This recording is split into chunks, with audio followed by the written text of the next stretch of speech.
What's up, guys? We're taking a look at some more NBA player props today over on prizepicks. Yesterday, we were able to cash out. If you played the 2-pick power play, you would have won 3 times your money. Now let's dive in, though, because it is a brand new day. If you're not on prizepicks, I recommend joining for a couple different reasons. This video, though, applies to prizepicks, but also sportsbooks and other player prop sites out there. If you join right now, use the link down in my description below, or use my code DOMG. That will get you a 100% deposit match up to $100. And right now, we have Joe Burrow at half a passing yard if you want to get in. So that is a deal right now over on prizepicks. If you are interested in joining, use the link down in my description below. They have free squares all the time for every user, whether you're new, whether you're a returning user, everything. Let's just dive straight into the slate, man. Make sure you subscribe to the channel. Super close now to 10,000 subscribers, which is insane to say. Genuinely, I do appreciate you guys. I will have a giveaway soon, by the way. I'm going to have a giveaway coming up really soon for you guys, both supporting the Patreon and who support my YouTube channel. If you want to join the Patreon, the link is down in my description below. Had over $300 in W's last night. This was the play that I actually posted in the video, was Draymond Green with his rebounds, and then John Morant. And then yesterday had some college basketball mixed in with some Magic props, Wendell Carter, Markelle Fultz. So I had $300 in W's yesterday, was able to profit yesterday, had some other losses, of course, had some wins, was not able to sweep yesterday.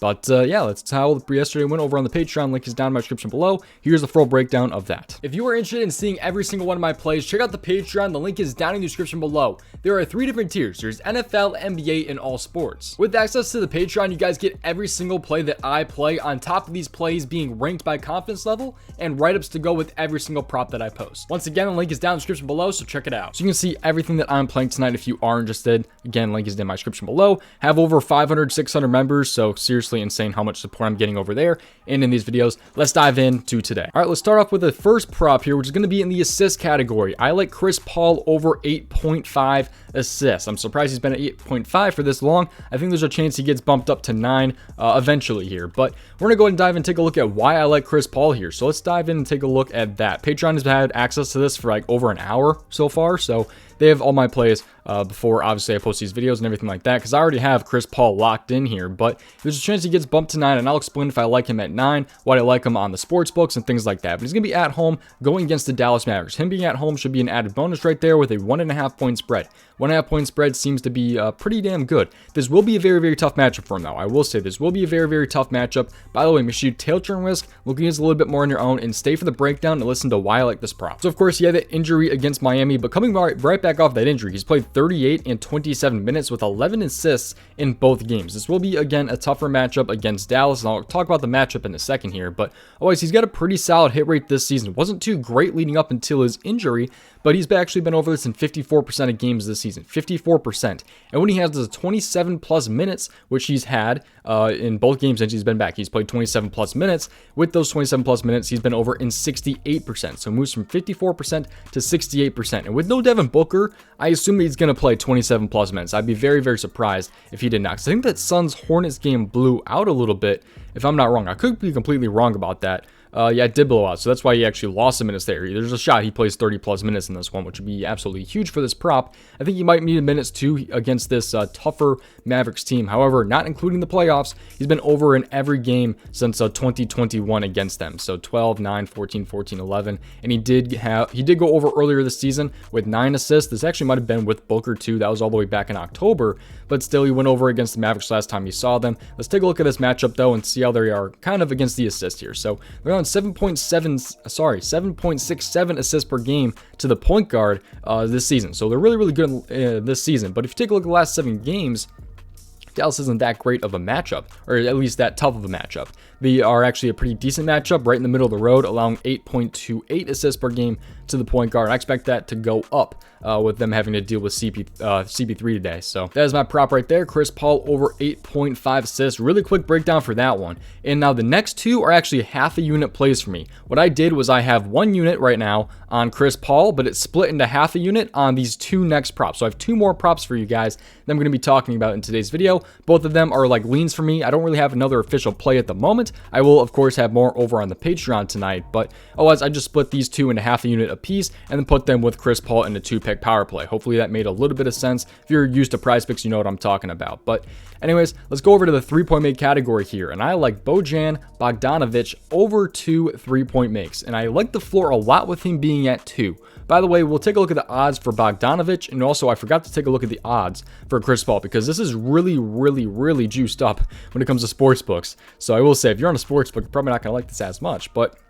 he's actually moved up from 8.5 to 9.5 assists. So he's actually at minus 111 to go over 9.5 on FanDuel. And yet he's literally at 8.5 on prizepicks. So you got a 1 assist discount right there. However, he is also like plus odds on, I believe that's MGM and DK. So to go over 9.5. But he was at 8.5 earlier on these books at like a minus 155. So pretty good value when it comes to prizepicks. But Bogdanovic here at 2 3-point makes. I like the spot for him for half a unit. And let me explain why. So he's going to be on the road going to Brooklyn in this game right here. No KD for Brooklyn. No Joseph, no Bagley for the Detroit Pistons. This will be a 7-point spread. So there is a tiny bit of chance for a blowout, I will say, but I don't really think this game's going to blow out. I'd be kind of surprised if it did. Famous last words though, but Bogdanovic's actually been over this in 5 out of his last 7 games. So 5 out of his last 7 games with 3 pushes. So he's 5, 2, and 3 in his last 10 games right there. So I like the spot with him being at 2 3-point makes. Like I said, we'll take a look. I think they have 3-point make odds here. Yeah, they should. Let's go down to the Pistons game here and take a look at what his odds are on like the sports books. He is at 2.5 on the sports books. He's like a plus 122, plus 115, plus 125 to go over 2.5. So I don't mind like plus 125 to go over 2.5, but when it comes to like a player prop site like PrizePicks, I much prefer him at 2. I think it's a great spot with him with the floor being at 2. I think there's a pretty good chance he gets like at least 2, and I think there's a lot of upside. He's been shooting pretty heavily too. The attempts have been there. He's been shooting 7, 9, 7, 8 attempts in his last 4 games. There have been games where he's shooting 3, 4 attempts, obviously. Probably will not get 3 3-points made if he only shoots 4 times. However, he has done it in the past, like this Minnesota game right here. Shot 3 for 4 on 3-point attempts. But I think there's a pretty good spot with him being at 2 with the potential push right there. But I think he can have at least 2, and I think there's a lot of upside. Hopefully that makes sense. I know a lot of people are not a big fan of pushes. If there's a floor and there's a lot of upside, I usually like that push potential. That kind of makes sense, but don't like pushes, of course, but I like the push potential with a lot of potential for the over. That makes sense, hopefully. But anyways, let's take a look at the small forward 3-point attempts here for Brooklyn. And Brooklyn is actually pretty solid at stopping the 3 ball. They're allowing 2.53 3-point makes per game to the small forward this season. And in the last 7 games right here, Brooklyn is actually kind of right in that same spot, even tougher actually, at allowing 2.13 3-point makes per game. However, he has already faced Brooklyn this season. He actually had 3 3-points made against them. So he actually had 3 on 8 attempts earlier this season. He's actually been over this in 3 straight games against Brooklyn as well. 4, 3, 3. So pretty good spot right here for Bogdanovic, I'd say, with the push potential right there. 5 out of 7 in his last 10. He's only been under this in 2 games of his last 10. So I like the spot. I think he can get this one done. He just made 6 against Milwaukee, who's usually a tougher team, especially defensively. So I think Bogdanovic can get this one done here against Brooklyn, even with a little bit of a tougher matchup. Let's dive in though and take a look at player prop number 3 here and the other pair for CP3, at least for me. So let's go ahead though and take a look at the rebound category, and I'm going with one that's probably going to be pretty popular. Julius Randle over 12 rebounds. I was looking at this pretty heavily last night. I kind of wish I pulled the trigger. He was at 11.5 last night. He actually has gotten bumped up now to 12. He's averaging 14.2 in his last 5 games here. He has just been absolutely dominant lately when it comes to those rebounds. Also, in this game, no Mitchell Robinson. No Mitchell Robinson to grab a lot of these rebounds from him here. So he's going to be on the road going to Boston. There is some blowout potential, though, with an 8.5-point spread. That is something to pay attention to for sure.